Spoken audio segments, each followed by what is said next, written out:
అగ్రరాజ్యం అమెరికాలో అధ్యక్ష ఎన్నికలు సమీపిస్తున్నాయి. వరుసగా రెండోసారి అధికారం చేపట్టాలని డెమోక్రటిక్ పార్టీ మరోసారి పీఠాన్ని ఎక్కాలని రిపబ్లికన్ పార్టీలు పట్టుదలతో ఉన్నాయి. ఓటర్లను ఆకట్టుకునేందుకు ఇరు పార్టీల ప్రధాన అభ్యర్థులు ముమ్మరంగా ప్రచారాలు నిర్వహిస్తున్నారు. అమెరికాలో శ్వేత జాతీయ ఓటర్లతో పాటు వివిధ జాతుల ఓటర్లు కీలక ప్రభావం చూపే అవకాశం ఉంది. దీంతో వీరిని ఆకర్షించేందుకు అభ్యర్థులు హామీల మీద హామీలు ఇస్తున్నారు. మరి ఈ ఎన్నికల్లో ఏ జాతుల వారు ఎవరికి మద్దతు ఇస్తున్నారో ఈ కథనంలో చూద్దాం.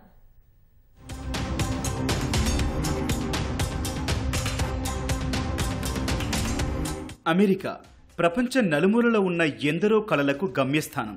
వివిధ దేశాల నుంచి అనేక మంది వచ్చి అమెరికాలో స్థిరపడతారు. అందుకే వలస రాజ్యంగా పేరుగాంచిన అమెరికా అనేక జాతుల సమ్మేళనం. శ్వేత జాతీయులతో పాటు ఆఫ్రో అమెరికన్లు, హిస్పానియన్లు, ఆసియా అమెరికన్లు ప్రధానంగా ఉంటారు. వీరంతా అమెరికా అధ్యక్ష ఎన్నికల్లో కీలక పాత్ర పోషిస్తున్నారు.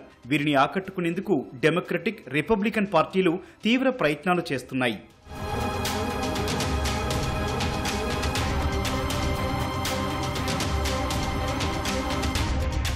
2022 జనాభా లెక్కల ప్రకారం అమెరికా మొత్తం జనాభా 33.3 కోట్ల మంది ఉంటారని అంచనా. వీరిలో సగానికి పైగా దాదాపు 58.9% మంది శ్వేత జాతీయులే ఉన్నారు. అలాగే అమెరికాలో ఉన్న మొత్తం ఓటర్లలో దాదాపు 74% మంది తెల్ల ఓటర్లు ఉన్నారు. వీరిలో ఎక్కువ మంది రిపబ్లికన్ పార్టీ వైపు మొగ్గు చూపుతుంటారు. సంప్రదాయ అమెరికన్లుగా పేరొందిన తెల్ల ఓటర్లు తొలి నుంచి రిపబ్లికన్ పార్టీ అభ్యర్థికే మద్దతిస్తుంటారు. అమెరికా గ్రామీణ ప్రాంతాల్లోనైతే ఈ సంఖ్య ఇంకా అధికంగా ఉంటుంది. అమెరికా శ్వేత జాతీయులదనే భావన వీళ్లలో ఎక్కువగా కనిపిస్తుంటుంది. 2016 అధ్యక్ష ఎన్నికల దగ్గర నుంచి 2022 మధ్యంతర ఎన్నికల దాకా రిపబ్లికన్ పార్టీకే వీరు ఓటేశారు. ప్రతి 10 మంది శ్వేత జాతి ఓటర్లలో దాదాపు 8 మంది రిపబ్లికన్ అభ్యర్థికే ఓటు వేసినట్లు సర్వేలు చెబుతున్నాయి.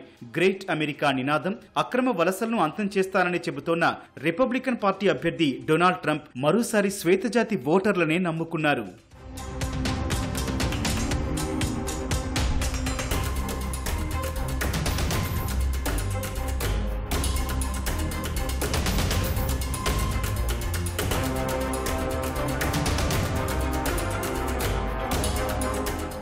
అమెరికాలో తెల్ల ఓటర్ల తర్వాత అత్యంత ప్రభావం చూపే ఓటర్లు హిస్పానిక్ వర్గం వారు. దాదాపు అమెరికా జనాభాలో వీరి వాటా 19.1% ఉంది. మెక్సికో, క్యూబా తదితర లాటిన్ అమెరికా దేశాల నుంచి తాత ముత్తాతల కాలంలోనే వలస వచ్చి అమెరికాలో స్థిరపడ్డ స్పెయిన్ మాట్లాడే వారిని హిస్పానియన్లుగా పిలుస్తారు.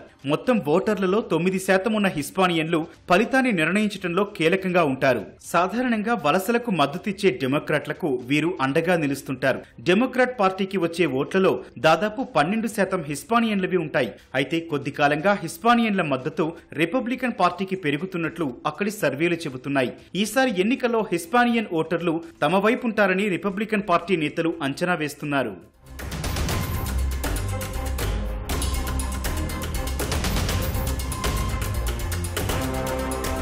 అమెరికాలో రెండో అత్యధిక ఓటు శాతం కలిగిన వారు ఆఫ్రో అమెరికన్ ఓటర్లు. మొత్తం జనాభాలో 12.6% మంది ఆఫ్రో అమెరికన్లు ఉన్నారు. అదే మొత్తం ఓటర్లలో చూస్తే మాత్రం వీరి శాతం 10%గా ఉంది. ఇది హిస్పానిక్ వర్గం వారి కంటే 1% ఎక్కువ. జాతి వివక్షపై ప్రపంచానికి పాఠాలు చెప్పే అమెరికా మాటల్లోని డొల్లతనానికి ప్రత్యక్ష ఉదాహరణగా అక్కడి ఆఫ్రో అమెరికన్లు కనిపిస్తారు. శతాబ్దాల కిందట ఆఫ్రికా నుంచి బానిసలుగా వచ్చిన వారి వారసులుగా ఇక్కడే స్థిరపడ్డవారు ఇప్పటికీ జాతి వివక్షపై ఆందోళన చేస్తుంటారు. ఆఫ్రో అమెరికన్ ఓటర్లు భారీగా డెమోక్రటిక్ పార్టీ అభ్యర్థికి మద్దతిస్తారు. 2016 నుంచి 2022 వరకు జరిగిన అధ్యక్ష మధ్యంతర ఎన్నికల్లో డెమోక్రాట్ ఓటర్లలో 17% ఆఫ్రో అమెరికన్లు ఉంటున్నారు. ఆ పార్టీ అధ్యక్ష అభ్యర్థి కమలా హారిస్ వీరి ఓట్లపై నమ్మకంతో ఉన్నారు. అయితే అమెరికాలో ద్రవ్యోల్బణం పెరగడం, ఆర్థిక వ్యవస్థలో ఒడిదుడుకుల కారణంగా ఇబ్బందులు పడుతున్న ఆఫ్రో అమెరికన్ ఓటర్లు ఈసారి డెమోక్రటిక్ పార్టీని ఎంత మేరకు ఆదరిస్తారో చూడాలి.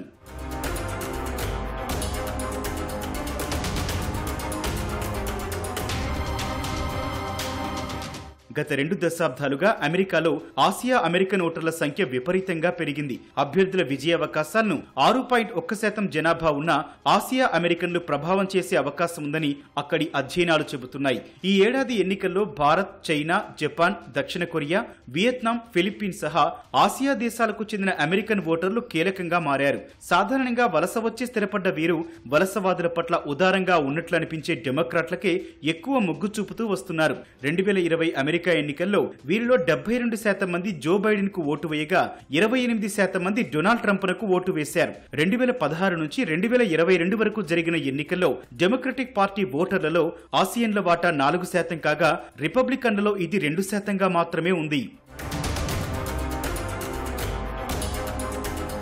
అమెరికాలో ఈ 4 ప్రధాన జాతులు కాకుండా మిగిలిన వారు కూడా ఉన్నారు. దేశ జనాభాలో వీరు 3.3%గా ఉన్నారు. అమెరికాలోని మొత్తం ఓటర్లలో వీరు 5%గా ఉన్నారు. వీరు ఎవరి వైపు మొగ్గు చూపుతారు అనేది ఆసక్తికరంగా మారింది.